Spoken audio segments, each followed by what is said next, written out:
बिस्मिल्लाहिर्रहमानिर्रहीम। अस्सलाम वालेकुम नाज़रीन, आप यूट्यूब चैनल देख रहे हैं। मैं इमरान खान हूँ। नाज़रीन, सबसे पहले जो आसिम मुनीर साहब की मुलाकात हुई डोनाल्ड ट्रंप से, उसके ऊपर बहुत ज़्यादा चेमगोइयाँ हो रही हैं।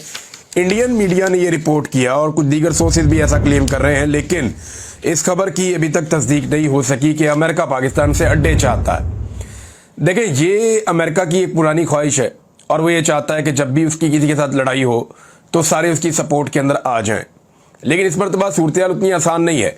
इमरान खान साहब ने जब एब्सोल्युटली नॉट कह दिया और उसके बाद उनकी हुकूमत गिर गई, तो तब से लेकर अब तक कोई भी रिजीम पाकिस्तान में होगा तो उसके लिए एब्सोल्युटली यस कहना बड़ा मुश्किल हो जाएगा। खुफिया मदद करनी पड़ेगी। यानी जैसे यूक्रेन के मामले में पाकिस्तान की मिलिट्री एस्टेब्लिशमेंट ने या पाकिस्तान की हुकूमत ने अमेरिका की मदद की और यूक्रेन को हथियार फराहम किए मुबैना तौर पर, तो वो खुफिया तरीके से किए, खुलकर नहीं किए।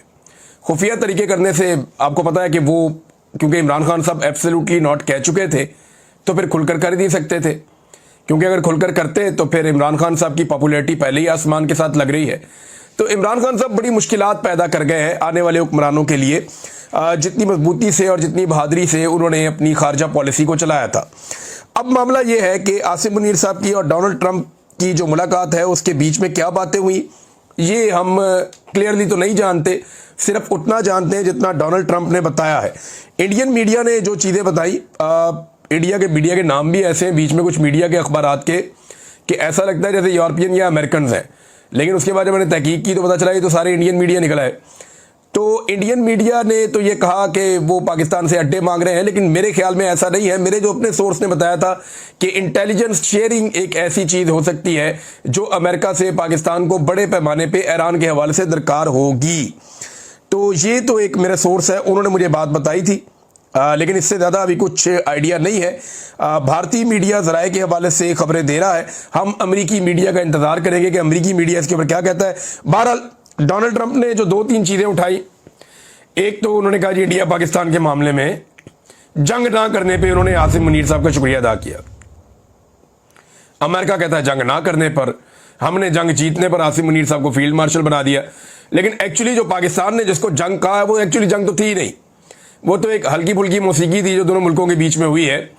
जो मुल्क आपस में लड़ते हैं, जंग करते हैं, जिनकी जंगों की तारीख है, वो जानते हैं कि ये एक झड़प या एक लड़ाई इसको कहा जा सकता है या एक मार्का कहा जा सकता है। ये नहीं हो सकता कि आप इसको एक फुल फ्लेज जंग करार दें, ना ये फुल फ्लेज जंग थी। बहरहाल ये अमेरिका की सोच अलग है, जंगों को लेकर पाकिस्तान की तरह थोड़ी अलग है। और पाकिस्तान के अंदर जब इस तरह का माहौल बना हुआ है तो फिर जितनी फोर्सेस के अंदर एक प्रॉब्लम चल रही थी, अवाम से उनकी दूरी थी, तो इन चीज़ों को मैनेज करने के लिए इस मौके को गनीमत जाना गया और फिर आर्मी चीफ फील्ड मार्शल भी बन गए। ये सब आपके सामने है। अब एक बात जो डोनाल्ड ट्रंप ने और कही, उन्होंने कहा जी कि पाकिस्तान बहुत बेहतर जानता है ईरान को। यानी उन्होंने ये कहा कि वो बहुत बेहतर जानता है, शायद बहुत सारों से बेहतर जानता है पाकिस्तान ईरान को। तो इसके दो मतलब हैं। एक तो ये है कि पाकिस्तान इतना बेहतर जानता है कि पाकिस्तान की इंटेलिजेंस से फ़ायदा उठाया जा सकता है, वो जो बात मैं आपको पहले से कह रहा हूँ। या दूसरा इसका एक मतलब ये है कि आसिम मुनीर साहब ने कुछ ऐसी चीज़ें डोनाल्ड ट्रंप के सामने रखी हैं ईरान को लेकर, जिसके बाद डोनाल्ड ट्रंप की सोच में भी एक भूचाल पैदा हुआ है कि ये चीज़ें तो उनको आइडिया ही नहीं था। देखें, जो रीजन में ममालिक होते हैं उनको ज़्यादा पता होता है, और क्योंकि पाकिस्तानी फोर्स इस रीजन की एक बड़ी तगड़ी फोर्स है तो इसके पास इंफॉर्मेशन भी ठीक होती है और बड़ी अहम इंफॉर्मेशन होती है। तो मुमकिन है कि कोई इंफॉर्मेशन इन्होंने वहाँ शेयर की है जिसके बाद अमेरिका ने शायद अपना फैसला बदला है। देखिए ना, जिस तरह डोनाल्ड ट्रंप कनाडा से वापस आया था, स्पीडो स्पीड वाशिंगटन पहुंचा, उससे तो ये लगता था कि शायद अब अटैक हो जाएगा और फौरी तौर पर कोई बड़े फैसले हो जाएंगे। लेकिन फिर वो बड़े फैसले नहीं हुए, बल्कि उन बड़े फैसलों के हवाले से अब ये कहा जा रहा है कि अमेरिका 15 दिन में फैसले करेगा, यानी 2 हफ्ते का वक्त है, ये लिया जाएगा। तर्जुमान वाइट हाउस ने इस बारे में एक ब्रीफिंग भी दी है कि डोनाल्ड ट्रंप ईरान के हवाले से जो फैसला करेंगे वो अगले 2 हफ्ते के अंदर करेंगे। ये 2 हफ्ते लेने का मतलब ये है कि अमेरिका कुछ चीज़ों की तैयारी कर रहा है और कुछ चीज़ों का इंतज़ार कर रहा है और कुछ चीज़ों से बचना चाह रहा है।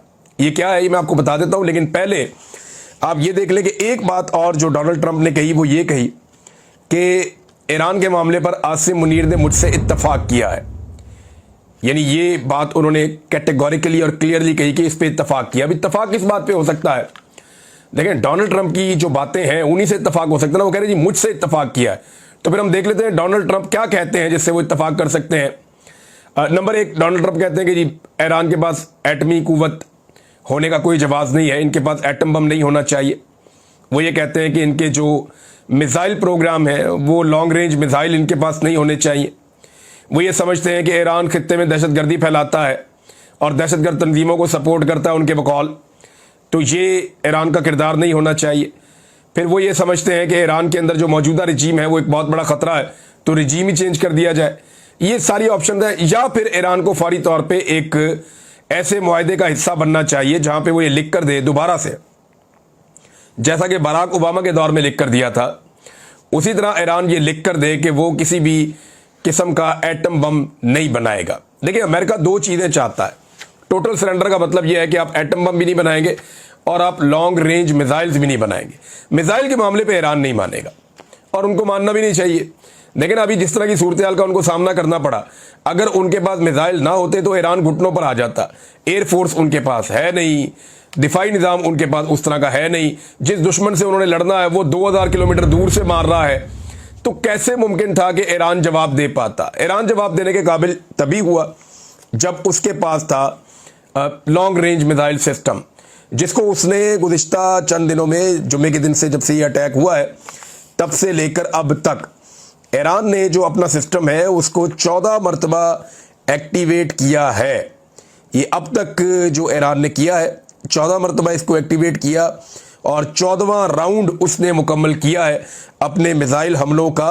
यानी हर दिन ईरान 2 से 3 राउंड चलाता है मिसाइल हमलों के, और बड़े खौफनाक मिसाइल वो चला रहा है। और बहुत सारे मिसाइल ऐसे बताए जा रहे हैं और क्लेम किया जा रहा है ईरान की जानिब से कि उन्होंने वो मिसाइल अभी चलाए नहीं है। ईरान की मौजूदा क़यादत या आयतुल्लाह ख़ामेनी, उनकी जानिब से बार बार स्टेटमेंट आते हैं कि हम हथियार नहीं डालेंगे, हम सरेंडर नहीं करेंगे, हम इस लड़ाई को लड़ेंगे, अगर अमेरिका भी आ जाता है तो हम उसके साथ भी लड़ेंगे, जो भी आएगा उसको नताइज भुगतने पड़ेंगे। ये बड़े सवालात हैं। अब अमेरिका ने 2 हफ्ते का वक्त क्यों लिया, ये बड़ा अहम है। नंबर 1 तो ये है कि अमेरिका इस बात का इंतजार करेगा कि ईरान कोई डील करता है या नहीं करता। ईरान का टाइम भी तय पा गया, जिनेवा में मुज़ाकरात करने के लिए जा रहे हैं वो यूरोपीय ममालिक के साथ। बरतानिया, जर्मनी और फ्रांस ने उनको ऑफर किया था। फिर जर्मनी ने डोनाल्ड ट्रंप को खुद कहा, बरतानिया के वज़ीर आज़म ने, कि डोनाल्ड ट्रंप अपने दिमाग को ठंडा रखें और जज्बात में आकर कोई फैसला ना करें। यही बात जो है फ्रांस और जर्मनी भी समझा रहे हैं। तो ईरान के साथ भी वो बातचीत करना चाहते हैं, तो ईरान ने उनके साथ टाइम तय किया कि मैं आपके साथ बातचीत करता हूँ।